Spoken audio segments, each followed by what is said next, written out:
Yeah, tug na. Wow, these two Oh, dogs we- are sleeping. Oh yeah? Yeah. Where is that? Dear Terence and Beth, I am Leah, married to a German national living here in the province of Cebu.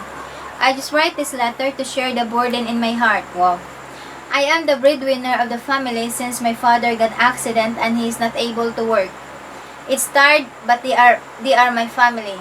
I sent my three siblings to college and graduated. I thought my obligation is finished, but they got married after a year without job and my father died. My obligations continues until I got married to a German. I thought when I get married, my family stop asking money and find ways to survive. But no, every time, hospital checkups, electric bills, out of food, they run to me. What my husband's solution is let me stop my work and be in the house. I agreed on him, but it didn't stop. I'm pity of them, but how would they stop? I'm pity of them. What should I do to be honest? What should I do? To be honest, they are the cause of arguments of me and my husband. My husband told me it's my fault. I made him into that irresponsible person. Now my mother brought a man into our house, another mouth to feed. Please enlighten my mind. I just need to write to relax. Daisy. Okay, Daisy, you are in a very familiar situation in the Philippines, and you have become the ATM for the family. And like you said, when they come to you for the power bill, that's really over the top. I understand when a medical bill comes in that they may need help, but the power bill, they should be able to work that out for themselves. Now the thing is, there's no way that you can come out of this being loved. Yeah. Unfortunately, there's no way. No matter what you do, you will be the wrong one. Okay, so as long as you make up your mind on that, then it will be acceptable to you, even though it won't be comfortable. Now your husband, he's a German, not our experience has been not exactly forgiving on certain aspects of family life, and they certainly are not brought up to be dependent forever on their parents or on their siblings, and going to their family for money for things like the, I don't know, food bills and power bills. It just won't be real to your husband. Yeah, because here, this is the different about the Philippines. It's like a Filipino hospitality, right? Like even though the mother, the son, or the daughter is already have a family, then there's still others staying in the house, and then that another the grandson still in the house, marry the grandson still in the house, and it's like all the way. It's like the whole, that's how hierarchy. yeah, the hierarchy in the house. And you're the top. You're the money. So it's just like that's how it being here in some of the families, but in other countries it's different, right? At the age of 18 something or 20, you need to go out to step out, right? Well, as soon as you, yes, around 18, to still be in the house at age 20, the house of your parents is quite rare, and so this is the kind of family training that your husband has had. But now it's very clear that when a woman gets married, when a man gets married, he becomes responsible to his family, and his family has changed. It's not his mommy and his daddy anymore. Yeah. It's you. And so he is meeting his responsibilities, and he is taking a typical foreigner's viewpoint of it by saying, well, give up working and then you don't have the money to be able to give. So maybe another thing to do would be, now that apparently I get the impression that she's given her job up. Yeah, that's how I understand. Right, so you've given up your job. Now it's not your money. So yeah, you have the reason. Right? yeah, a very good way to make. Yeah, let me do it again, learning. The best way, the best alibi is tell that you go to my husband, and your That's husband what I was gonna will say. say no. You know, so just make your husband alibi, because because the more you give out, the continuous you give, you know, and it's like you are been their, what you call that, their ATM. Yeah, you've been case their ATM. in case of any circumstances, then they will continue on it. So it's just your They husband. won't stop. Yeah, your husband is right that you make them irresponsible of how they are now, because now that you have your three sisters, our siblings is already graduated, they should find work even though they're married. You know.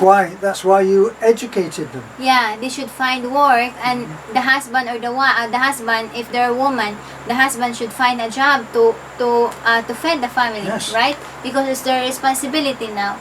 And about you saying that you got, sometimes you're tired because you're a breadwinner, we understand that, you know, because everybody has a limitations. Everybody has a point where why is it me, you know? Tired. You got me? So, but we understand, but they are your family, and you cannot stop giving your support to them, but you need to give them also you need also to give them to learn how to survive without you, you know, because it's not all the time that you have abundance. It's not all the time that you have money to give them. It's not all the time that you're there for them. So they need to stand on their own feet, you know. So try to explain to them, you know, that look, I'm already married, I don't have job, I only rely to my husband, and my husband we have some limited budget set. So it's not all the time that I'm here for you. I'm already did my part. I'm already sent you to school. But to support your mother, you know, you need to do that because your mother. That's your mother. You don't need to support your mother's boyfriend. So you need to have a word with him and say, look. Yeah, because might be that the mother has a boyfriend because of that German, right? So that's right. The boyfriend. And to the German, you've got to tell him that no matter what he thinks and no matter what the facts are, he is a rich foreigner. He's a foreigner, so this is the computation. He's a foreigner, so he must be rich. Yeah, because sometimes the mindset here, foreigner is rich. Not sometimes, always. Yeah, could be. Yeah, once you're married to a foreigner, you're rich. You know, because of the word foreigner.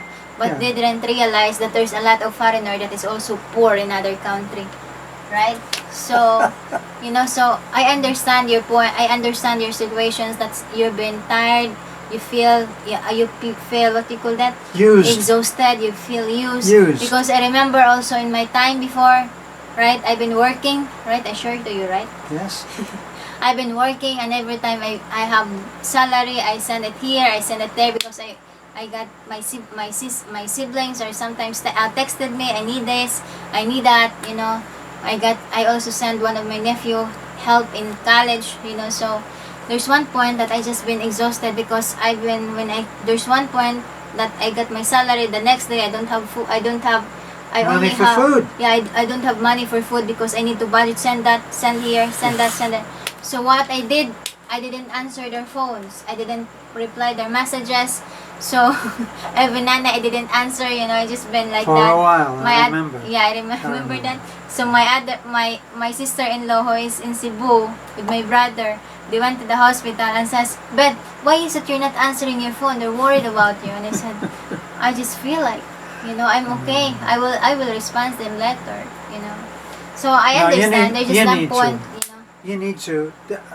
One exercise that I suggest, tongue-in-cheek, as a joke, is every morning you need to go into the bathroom, look into the mirror, and you need to practice saying the word no.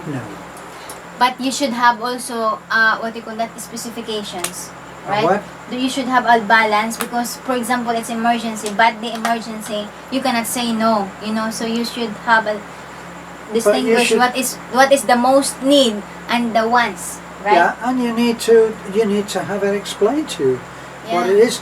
And the power bill is not an emergency. Yeah, they know that the electricity bill will come up in that date, so it's not an emergency.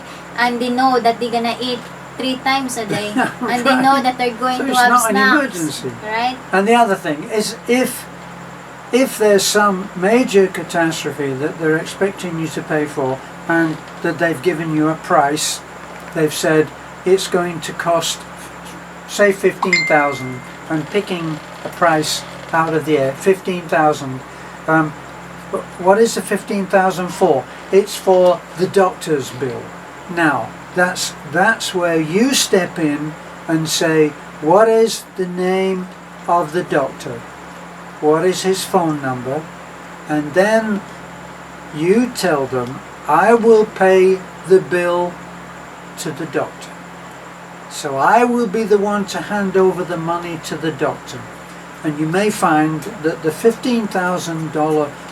the 15,000 peso bill turns out to be only 6. You know, I think either way is give them a livelihood, right? Give Well, them your siblings honey, a livelihood. It we've- might be. We've tried this a few times, haven't we? Yeah, sometimes it didn't work.